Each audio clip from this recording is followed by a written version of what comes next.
They were sort of, it seemed to me, trying to become a true European super club.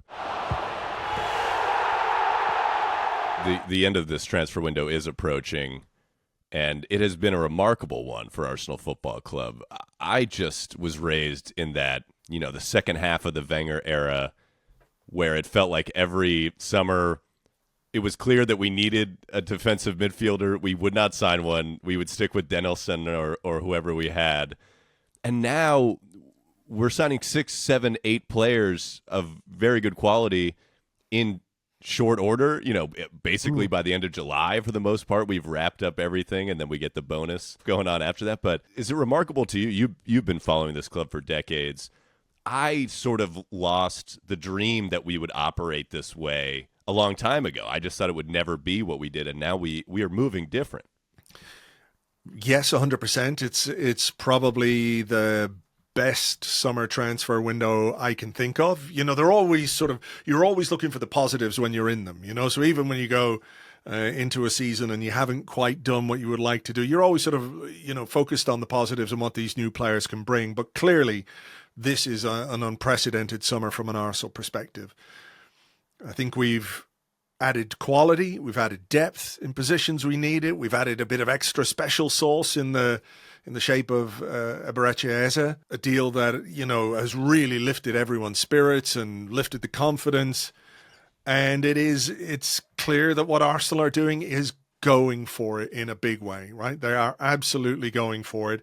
What I would say, just to temper it a little bit, is that I don't think people should expect this to be every summer. Yeah.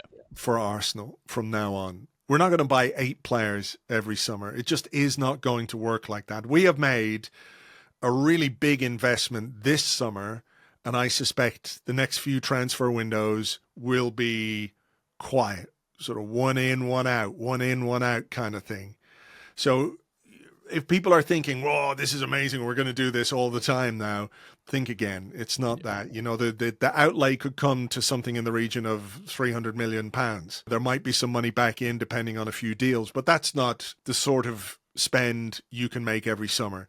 But what is clear is it's part of a concerted push, an effort on the part of the ownership, on the part of the executive, on the part of the manager, to get what is already a very, very good team to a different level, to take it to the level where the Champions League semi-final becomes a Champions League final and the Champions League final is won.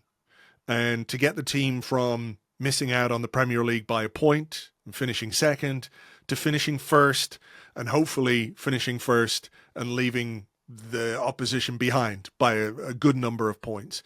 That is what this is about. That's why they've done this. We wait to see if it's going to work, but I don't think any Arsenal fan, and look, everybody has their own issues. Everybody has their own opinions. They're all entitled to them. But I don't think any Arsenal fan can sit here and question the ambition of this summer in any way. That seems ludicrous to me after what we've done. Now we just have to go and get the results and put in the performances and score the goals and earn the points. But the accusation that we haven't gone seriously to go out and win these things doesn't stack up. Yeah, it's exactly right that it was a very strong squad, and there's been a decision made that we will simply go to another level. And that is maybe the biggest departure. All through the years we would sign fantastic players, but maybe there was more of a mentality of, well, we have a great squad, we'll keep working, we'll get better with what we have for the most part. Now there seems to be a feeling that we are going to go all out to do sort of what I, earlier in the summer was talking about Liverpool doing. I said they were going Super Saiyan, which is a Dragon Ball Z reference for our millennial listeners, but they were sort of, it seemed to me, trying to become a true European super club. And maybe Arsenal are seeing this as the juncture where they can do that with the collapse of Manchester United, with City in an uncertain period. Chelsea, we don't really know what they're going to look like despite all the money they've spent. It's an interesting juncture where Arsenal maybe are trying to jump up into a really rarefied air. Yeah, I think that the opportunity to do it, though, is very rare as well, right? It's very rare that you are as good as Arsenal have been over the last number of years. And I know last season was a disappointment for people because of how we finished second, but we did make some progress in Europe, and there were reasons, not excuses, for how last season played out. And what we've done, is built on top of the previous 2 seasons and said, right, we may encounter some of those issues again. We may get injuries. We will get injuries. We've already got injuries, actually. But we've got to put ourselves in a position where those injuries are not crippling, where it doesn't completely and utterly derail your season because you've got 1, 2, 3 players out, which is what we had last season with Odegaard. He was out. We missed him. Then you had the Saka, Havertz, Jesus triumvirate missing. We couldn't cope with that. We didn't have any firepower. We had Raheem Sterling and a bunch of kids on the bench for most of the season. I mean, not being funny, but that's not enough, right? And everybody knew that wasn't enough. And they didn't do anything in January when they could have. And I think the response to that decision in January, I think they tried late, obviously, with the Ollie Watkins thing. But the decision then has played into this summer now. It's given them more spending power, I think, and it's given them better options. It's given them better options in terms of how they're going to spend that money. So yeah, I think you have to recognize that the final push, if you want to call it that, you very, very rarely get yourself in a position where you can do that.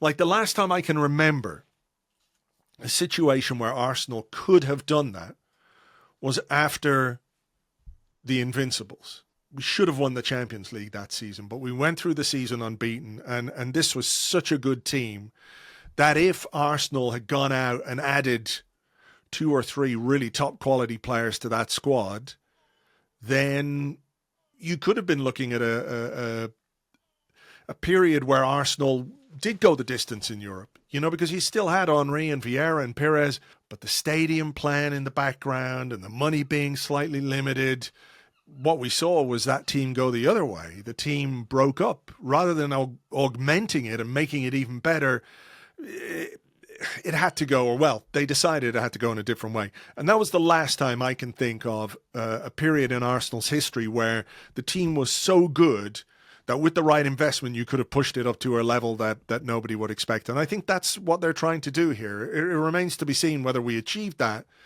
But to me, it seems that's what the decision has been. We are here. We want to go here. So let's push all the way to here, The interesting thing, obviously, it helps us deal with the kind of injuries we're already seeing. As you mentioned, Bukayo Saka will not be there for this trip to Anfield. But also the really intriguing thing to me is it allows Arsenal to be unpredictable in how they line up. Because I felt for at least a year and a half now that how they're going to line up, how they're going to play. When they get to the edge of the box, you pretty much know what they're looking to do. But Eze, I guess is the correct pronunciation, offers something totally different if you play him out on the left, or if he plays in that Declan Rice left 8. It changes the way all of the people around him are operating. The whole machine is moving differently. And you legitimately don't know when you see Arsenal's name on the fixture list what you're going to get on any given Sunday if Mikel Arteta, the manager, embraces those possibilities. And maybe that's a big challenge for him this season. But that is so intriguing to me in looking at it and saying, I don't know which Arsenal we're going to have, but they all seem pretty dangerous. Yeah, that's it. Like, we could be going to, we will be going to Old Trafford, Anfield, without Saka, without Havertz. Martin Odegaard should be in the team, but maybe no Ben White. And you look across the squad and you think, we can cope now. We can cope. Noni Madueke can play on the right because he's played a lot of his career there. That's basically his position. Eze coming in, whether it's in midfield, whether it's from the left-hand side. You've got Trossard, Martinelli. You've got different options in midfield. It is exciting to think about how Arsenal can play and the way that Mikel Arteta can use the quality and the depth to implement a level of tactical variation or variety that we haven't had. We just haven't had. Like, I think the accusation about like Arsenal only play one way, I get it, But when it was really good, we won a whole lot of games playing that way. You think about the end of that season where I think we won 16 of the last 18 games, drew one and lost one. And that lost one cost us the title, unfortunately. But Arsenal played in one way. It's just we were so good at it, nobody could stop us. And I think last season we weren't able to play that way because of the issues that we had with injuries and suspensions and the sort of overall impact that has on the squad. So I get people saying, right, you need to do something different. And I think that's true. And I think Arsenal do. But I don't think it's going to be all of a sudden you'll see a back three and then, are going to play four up front or anything. It's not going to be that. But it is about the qualities of those individual players that Arsenal have brought in this summer who do things differently than Arsenal players that the opposition are used to and their analysts are used to. There's a level of unpredictability, but a different energy from Eze, for example. There's a different energy from Madueke, who likes to run at people and dribble and take people on and have shots and get into the box. And Gyökeres, as we know, he's going to be a guy who just wants to score goals. That is all he wants to do, is score goals, get on the end of things, make things happen himself.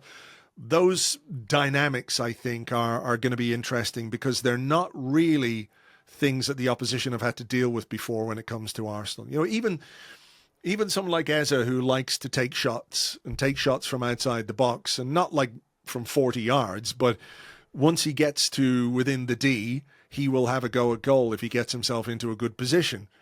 We don't do that enough. Even something as simple as that, we don't do that enough. And that gives the opposition different problems because let's say Eze comes in and defenders are saying, oh, he's going to shoot. If two of them or three of them engage him, then there's the opportunity for others to have space, or it's all of those things that add up to making Arsenal a slightly different prospect for opposition teams this season.